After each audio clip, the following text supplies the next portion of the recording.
Hello दोस्तों, मैं राजीव कुमार स्वागत करते हैं आपके अपने यूट्यूब चैनल पर। तो परसेंटेज चैप्टर चल रहा था, आज 5वां क्लास है। तो हम कंसेप्ट के साथ इम्पोर्टेंट प्रीवियस ईयर रेलवे में पूछे गए क्वेश्चन का डिस्कशन करेंगे। आप पेशेंस के साथ वीडियो को लास्ट तक देखिएगा। तो चलिए, आज का पहला क्वेश्चन है।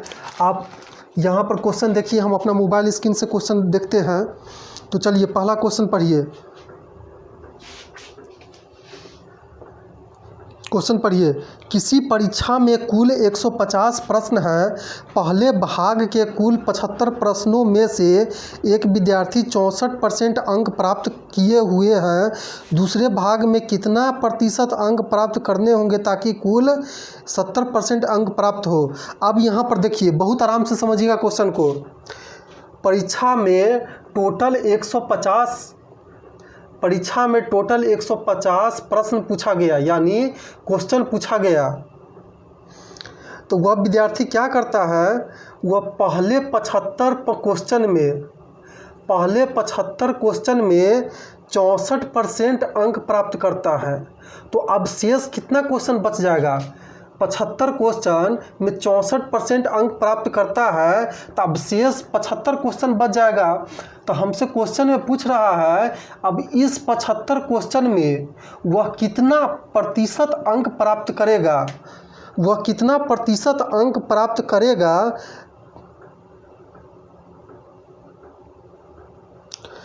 मतलब कि ये पहला भाग है और ये दूसरा भाग है। तो इसमें कितना प्रतिशत, दूसरा भाग में वह कितना प्रतिशत अंक प्राप्त करेगा। तो टोटल कितना हो जाता है, कितना अंक प्राप्त करे ताकि उसे कुल 70% अंक प्राप्त हो। तो इस पार्ट में, सेकंड पार्ट में, वो कितना प्रतिशत अंक प्राप्त करेगा ताकि जितना क्वेश्चन यहाँ पर 150 है, इसमें उसका टोटल 70% अंक प्राप्त हो। तो आप देखिए, मिनिमम वह 64% अंक प्राप्त कर रहा था। वह पहला पार्ट में 64% अंक प्राप्त कर रहा था। तो दूसरा पार्ट में वह कितना प्रतिशत अंक प्राप्त करे ताकि उसका जो एवरेज निकल कर आए, तो वह टोटल एवरेज 70% के बराबर हो जाए। तो इसका मतलब क्या हुआ, वह 70% टोटल मार्क्स जो एवरेज है वह तो प्राप्त कर ही रहा था। लेकिन पार्ट 1 में क्या होता है, पार्ट 1 में जो उसका एवरेज 70% है, उससे क्या होता है, उससे तो 6% कम अंक प्राप्त कर रहा है। कितना प्रतिशत? -6% कम अंक प्राप्त कर रहा है। तो -6% कम अंक प्राप्त कर रहा है। तो आप देख लीजिए, यहाँ पर क्वेश्चन 50-50 के बंटवारा हुआ है। अब इसको रेशियो में बदलिएगा तो 1:1 के रेशियो में बंटवारा हुआ है। तो आप देखिए, वह तो मिनिमम 70% अंक प्राप्त करेगा। लेकिन यहाँ पर क्या होता है, यहाँ पर पहले पार्ट में 64% अंक प्राप्त करता है, जो एवरेज से 6% कम है। तो इस 6% को आगे जाकर मैनेज करेगा, तब न 70% के आसपास पहुँचेगा। तो यहाँ पर 6% को जोड़ दीजिए, तो टोटल कितना हो गया? 76%। यही आपका फाइनल आंसर आ जाएगा। तो वह सेकेंड पार्ट में कम से कम वह 76% अंक प्राप्त करेगा, तभी दोनों मिलाकर के 70% अंक निकल कर चले आएगा। तो जब भी इस तरह का क्वेश्चन दिखाई दे तो सबसे शॉर्टकट तरीका यही है, नहीं तो बहुत सारा मेथड है। हम स्टेप बाय स्टेप बताएंगे कैसे आगे एग्जाम में क्वेश्चन पूछा गया है, आप जटिलता से बच पाइएगा। तो चलिए, हम नेक्स्ट प्रश्न देखते हैं। तो ऑप्शन नंबर कितना है यहाँ पर? 2।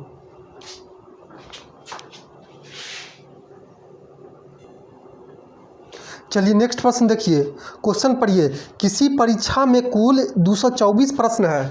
अब देखिए, यहाँ पर 224 प्रश्न है, यानी क्वेश्चन है। जितना भी हम क्वेश्चन लाए हैं प्रीवियस ईयर एग्जाम में पूछा गया है तभी हम लेकर आए हैं, हम अपना मनगढ़ंत बनाकर क्वेश्चन नहीं लाए हैं।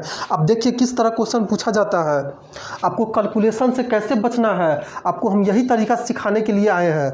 तो चलिए यहाँ पर देखिए 124 प्रश्न है। अब यहाँ पर पहले भाग में 112 प्रश्नों में से एक विद्यार्थी 69 अंक प्राप्त किया। तो यहाँ पर पहला पार्ट है जिसमें एक विद्यार्थी 112 क्वेश्चन सॉल्व करता है और इसमें 69% अंक प्राप्त करता है। अब देख लीजिए आगे क्वेश्चन में क्या कह रहा है, दूसरे भाग में कितने प्रतिशत अंक प्राप्त करने हैं ताकि कुल अंक 75% हो जाए। तो यहाँ पर तो 112 क्वेश्चन सॉल्व कर लिया तो शेष क्वेश्चन कितना बच जाएगा, तो 224 में से आप 112 को घटा दीजिएगा तो शेष क्वेश्चन 112 क्वेश्चन बच जाएगा। तब इस 112 क्वेश्चन में वह कितना प्रतिशत अंक लेकर आएगा ताकि जो एवरेज परसेंटेज है 224 क्वेश्चन पर कितना आ जाता है, 75% के बराबर चला है। तो एक बात आप सोचिए, ये 75% जो आया है ये किस पर आया है, 224 क्वेश्चन को पूरा अटेम्प्ट किया तब 75% उसको आया है। तो 75% एवरेज मार्क्स है, ये मार्क्स और ये मार्क्स दोनों मिला करके एक 75% एवरेज मार्क्स है। मतलब 75% तो लाना ही है, 75% एवरेज तो लाना ही है। लेकिन यहाँ पर क्या होगा, सेकेंड पार्ट में परसेंटेज बढ़ जाएगा। क्यों बढ़ जाएगा, जो एवरेज है 75 और जो एवरेज जो 75% है इसे फर्स्ट पार्ट में घट रहा है। जब फर्स्ट पार्ट में घट रहा है तब बढ़ेगा तब ना वो मैनेज करेगा। यहाँ पर परसेंटेज 75% से बढ़ जाएगा तब ना मैनेज करके 75% टोटल एवरेज ला पाएगा। तो अब देख लीजिए 75% तो इसको लाना ही पड़ेगा। अब यहाँ पर देखिए कितना कमी हो रहा है, पहला पार्ट में 75 से जो 75% एवरेज है उसे -6% की कमी हो रहा है, -6% की कमी हो रहा है। तो आप देख लीजिए -6% जो पहला पार्ट में कमी हो रहा है तो दूसरा पार्ट में तो उसको मैनेज करना पड़ेगा, क्योंकि यहाँ पर दोनों तरफ प्रश्न बराबर है। यहाँ पर इसका जो एवरेज निकालिएगा, रेशियो निकालिएगा तो 1:1 चले आएगा, तो दोनों तरफ बराबर है क्वेश्चन। तो जो 6% कम रहा है तो आगे सेकेंड पार्ट में उस 6% को तो हमको मैनेज करना पड़ेगा, तभी जाकर ये 75% पूरेगा। तो ये 75 तो लाना ही है, लेकिन जो 6% कमी हो रहा है उसको पूर्ति करने के लिए हमको 6% को जोड़ना पड़ेगा। तो टोटल जोड़ दीजिएगा तो आपका 81% चले आएगा। तो सेकेंड पार्ट में क्या होगा, टोटल 81% नंबर लाना होगा, तभी जाकर एक एवरेज दोनों मिला करके ये 69% और 81% दोनों मिल करके एवरेज 224 क्वेश्चन पर 75% पूरेगा। नहीं तो आप दूसरे मेथड से निकालिएगा, यहाँ पर आप निकालिएगा 112 गुने 69% यानी 69/100। अब सॉल्व करते रह जाइएगा एग्जाम में, कैलकुलेशन इतना जटिल हो जाएगा कि आपका 5 से 7 मिनट बर्बाद करके हो सकता है क्वेश्चन नहीं बने। तो आपको इस मेथड का फॉलो करना पड़ेगा आगे जब भी एग्जाम इस तरह का क्वेश्चन आए। देख लीजिए क्वेश्चन कितना बार पूछा गया है, ALP टेक्नीशियन में पूछा गया है और फिर ग्रुप डी में भी इस तरह का क्वेश्चन पूछा गया है। तो आपको इस तरह का कॉन्सेप्ट को फॉलो करना पड़ेगा। अब चलिए समझ गए तो नेक्स्ट प्रश्न देखते हैं।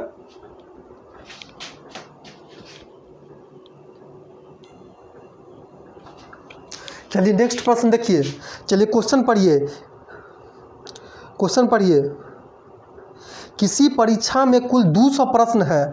अब यहाँ पर देख लीजिए, यहाँ पर 200 प्रश्न है, यहाँ पर टोटल 200 प्रश्न है, 200 क्वेश्चन है, यहाँ पर टोटल 200 क्वेश्चन है। अब यहाँ पर क्वेश्चन पूरा पढ़िए। पहले भाग में 120 प्रश्नों के लिए विद्यार्थी को 65% अंक प्राप्त हुए हैं। यहाँ पर जो पहला पार्ट में जो एग्ज़ाम दे रहा था जिसमें वह 120 प्रश्न था, 120 क्वेश्चन था, उसमें कितना परसेंट कितना परसेंट मिल रहा है विद्यार्थी को? 65% मिल रहा है। अब सेकेंड पार्ट में देखिए, सेकेंड पार्ट में कितना क्वेश्चन बच जाएगा? 120 क्वेश्चन, टोटल 200 क्वेश्चन का परीक्षा हुआ। पहले पार्ट में 200 क्वेश्चन के जो सीरीज होता है उसमें वह 65% अंक प्राप्त हुआ, तो शेष 80 क्वेश्चन बचेगा। अब 80 क्वेश्चन में वह कितना परसेंट अंक प्राप्त करे, इस 80 क्वेश्चन में वह कितना परसेंट अंक प्राप्त करे ताकि कुल 70% अंक प्राप्त हो। जो 70% अंक प्राप्त हो वो किस पर है? वह तो 200 क्वेश्चन पर टोटल 70% हमारा एवरेज अंक प्राप्त हुआ है। अब यहाँ पर देखिए 70% किसके लिए है? टोटल एवरेज निकल कर आया है जो हमको क्वेश्चन में दिया हुआ है। ये पहला पार्ट और दूसरा पार्ट मिला करके एवरेज हुआ है। अब देख लीजिए एवरेज 70% है। पहला पार्ट में वह व्यक्ति क्या कर रहा है? कम अंक लेकर आ रहा है। दूसरा पार्ट में उसको अंक बढ़ाना पड़ेगा, परसेंटेज बढ़ाना पड़ेगा, तब न जाकर मैनेज होगा और तब न 70% के आसपास पूरेगा। मतलब मिनिमम जो है 70% तो उसको लाना ही पड़ेगा। अब यहाँ पर देख लीजिए पहला पार्ट में वह 120 क्वेश्चन सॉल्व कर रहा था। क्वेश्चन को बहुत आराम से समझिए, एक बार समझ जाइएगा तो आप 1 मिनट से भी कम समय आपको एग्जाम में बनाने में लगेगा। अब यहाँ पर देखिए, आप यहाँ पर पहला पार्ट में 200 क्वेश्चन को सॉल्व कर रहा था, दूसरा पार्ट में 80 क्वेश्चन को सॉल्व कर रहा था। इसको कंप्लीट अगर रेशियो मतलब शॉर्ट फॉर्म में बदलिएगा तो 40 से काटिए, यहाँ पर 3 हो जाएगा, 4 तिहाई 12 यानी 120, 4 दूना 8 यानी इसका जो रेशियो है 3:2 के अनुपात में आएगा। अब यहाँ पर देखिए जो 70% हमारा जो फाइनल आया उससे वह पहला पार्ट में कितना परसेंट कम अंक प्राप्त कर रहा है? पहला पार्ट में 65% पहला पार्ट में ला रहा है, यानी 5% कम अंक प्राप्त कर रहा है। 5% कम अंक प्राप्त कर रहा है तो हम रेशियो को फॉर्म में निकाल लिए हैं। तो जब एक में 5% कम कर रहा है तो जो रेशियो में जब हम शॉर्ट फॉर्म में निकाले हैं तो 3 में कितना परसेंट अंक कम प्राप्त करेगा? तो अब इससे मल्टीप्लाई कर दीजिए, यानी 3 में 15% अंक प्राप्त कर रहा है। 70 तो एवरेज आ ही रहा था, लेकिन यह जो 15% कम अंक प्राप्त कर रहा है, एक में -5% तो 3 में -15%। तो सेकेंड पार्ट में जो स्टूडेंट है उसको तो ये जो परसेंटेज कम रहा है उसको तो मैनेज करना ही ना पड़ेगा। तो कम कितना रहा है? कम रहा है 15%। तो 15% को आप जोड़ दीजिए, कम रहा है 15%, जो 3 के द्वारा कम किया जा रहा था, लेकिन वह मैनेज कितना कर रहा है? मैनेज 2 मिलकर कर रहा है। 3 स्टूडेंट मिलकर कम कर रहा था, यानी टोटल 15% कम हो रहा था, लेकिन जो आगे चलकर मैनेज करना पड़ेगा, कितना स्टूडेंट को मैनेज करना पड़ेगा? तो यहाँ पर 2 स्टूडेंट को मैनेज करना पड़ेगा। तो यहाँ पर 2% लिख दीजिए। अब इसको सॉल्व करिए तो 70% अब प्लस यहाँ पर आप भाग दे दीजिए, 7.5% हो जाएगा, यानी टोटल 77.5%। सेकेंड पार्ट में हमको 77.5% नंबर लेकर आना होगा मार्क्स, तभी जाकर जो पहला पार्ट में हमारा जो कम रहा था उस कमी को पूर्ति करके तभी 70% ला पाएगा। तो जब भी एग्ज़ाम में क्वेश्चन आए तो यही कॉन्सेप्ट का फॉलो करिए, आपका 1 सेकंड से कम समय में बन जाएगा, और नहीं तो वही हाल होगा, आप जटिलता में फंसते चले जाइएगा। तो चलिए नेक्स्ट प्रश्न देखते हैं। चलिए नेक्स्ट प्रश्न देखिए। चलिए आप यहाँ पर क्वेश्चन देखिए, हम अपना मोबाइल स्क्रीन में क्वेश्चन देखते हैं। तो चलिए नेक्स्ट प्रश्न पढ़िए। किसी परीक्षा में कुल 300 प्रश्न है। एकदम हम स्टेप बाय स्टेप आपके लिए क्वेश्चन का सिलेक्शन करके लाए हैं। आप स्टेप बाय स्टेप आप समझिए। यहाँ पर टोटल क्वेश्चन कितना है? यहाँ पर टोटल क्वेश्चन 300 है। यहाँ पर क्वेश्चन की संख्या कितना है? 300 है। अब यहाँ पर देखिए, पहले भाग में कुल 175 प्रश्नों के लिए एक विद्यार्थी 69% अंक प्राप्त हुआ। तो पहला भाग में वह 175 क्वेश्चन का एग्ज़ाम दिया। 175 क्वेश्चन का एग्ज़ाम दिया जिसमें वह 69% अंक प्राप्त किया। अब देख लीजिए, जब पहला स्टेप में यानी पहला भाग में 175 क्वेश्चन का एग्ज़ाम दिया तो दूसरा भाग में कितना क्वेश्चन का एग्ज़ाम दिया होगा? टोटल तो वह 300 क्वेश्चन का एग्ज़ाम दे रहा था, तो 300 में से आप 175 को घटा लीजिए, यानी 125 क्वेश्चन का वह एग्ज़ाम दे रहा होगा। तो हमसे पूछ रहा है ये जो 125 क्वेश्चन है इसमें वह विद्यार्थी कितना प्रतिशत अंक प्राप्त करे, जिससे ताकि कुल जो उसका परसेंटेज है 300 क्वेश्चन पर कितना परसेंट हो जाए? 74% के बराबर हो जाए। तो आप एक बात समझिए, यहाँ पर 300 क्वेश्चन पर उसको 74% आ रहा था, मतलब क्या? वह 175 क्वेश्चन प्लस 125 क्वेश्चन का जो एग्ज़ाम दिया ना, दोनों मिलाकर उसको एवरेज 74% आया। तो पहला पार्ट में क्या हो रहा है? पहला पार्ट में परसेंटेज तो कम ला रहा है, तो उसको सेकेंड पार्ट में उसको 69% से अधिक लाना पड़ेगा। जो 75% एवरेज है उससे भी अधिक लाना पड़ेगा, तभी घट करके जो कमी हुआ है तभी इस कमी को पूर्ति करके वह 74% के आसपास पहुंच जाएगा, 74% के बराबर आ जाएगा। तो मिनिमम तो उसको 74% लाना ही है, मिनिमम उसको 74% एवरेज है, तो एवरेज दोनों के लिए है ना, तो एवरेज 74 इसके लिए भी है और इसके लिए भी है। तो अब देख लीजिए, तो मिनिमम जो है तो उसको 74 तो लाना ही है, लेकिन पहला पार्ट में क्या हो रहा है? पहला पार्ट में वह कम परसेंटेज ला रहा है, उसको एवरेज 74 लाना चाहिए था, लेकिन पहला पार्ट में वह कितना परसेंट कम ला रहा है? 5%।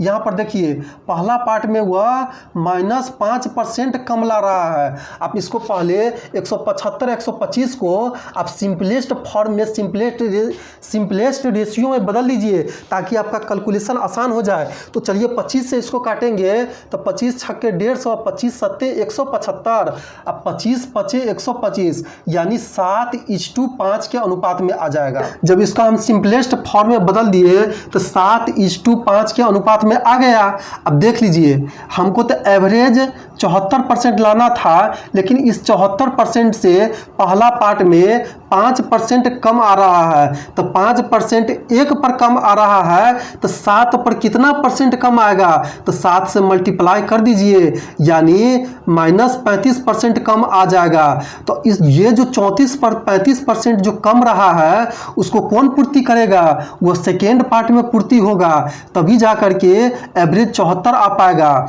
यहाँ पर देख लीजिए, यहाँ पर क्या है? 69% है और यहाँ पर क्या है? 74 है। तो सेकेंड पार्ट में जो होगा 74 से ज़्यादा आएगा, तभी जा करके वह मैनेज कर पाएगा। क्या मैनेज कर पाएगा? जो फर्स्ट पार्ट में कम आ रहा है उसको वह मैनेज कर पाएगा। तो कितना कम रहा है? 35% कम रहा है, तो इस 35% को आप इसमें जोड़ दीजिए। अब देख लीजिए, यह 35% 7 मिलाकर जो 7 है इसका सिंपलेस्ट फॉर्म में 7 स्टूडेंट को मिला करके 35% कम रहा है। उसको पूर्ति कौन करेगा? उसको पूर्ति 5 स्टूडेंट मिलकर ना करेगा। ये जो 5 स्टूडेंट है वही मिलकर ना पूर्ति करेगा। तो 7 स्टूडेंट मिलकर तो 35% कम कर दिया, लेकिन उसका पूर्ति ये जो स्टूडेंट 5 है वही करेगा। तो आप 5 से भाग दे दीजिए, इसके बाद आप सॉल्व कर दीजिए। 5 7 35, यानी 74% में आप 7% को जोड़ दीजिएगा तो कितना हो जाएगा? 81%। तो जब भी इस तरह का क्वेश्चन आए तो आप इसी कॉन्सेप्ट का इस्तेमाल करिएगा, नहीं तो क्वेश्चन बहुत जटिल हो जाएगा एग्जाम में, हो सकता है आपसे सॉल्व भी नहीं हो। तो देखिए ऑप्शन नंबर कितना है? ऑप्शन नंबर 81, यानी सेकेंड। तो मिलते हैं नेक्स्ट वीडियो में, तब तक के लिए धन्यवाद। हम इसी तरह का कॉन्सेप्ट आपके लिए लेकर आते रहेंगे और लगभग 5 से 6 क्लास परसेंटेज का और चलेगा। इसके बाद हम नंबर सिस्टम स्टार्ट करेंगे। अगर हमारा क्लास अच्छा लगे तो हमारा चैनल को आप सब्सक्राइब करके शेयर जरूर कर दीजिएगा। सब्सक्राइब करने से ये होता है कि जब भी हम अपने क्लास का वीडियो डालेंगे तो सबसे पहले नोटिफिकेशन आपके पास पहुंच जाएगा।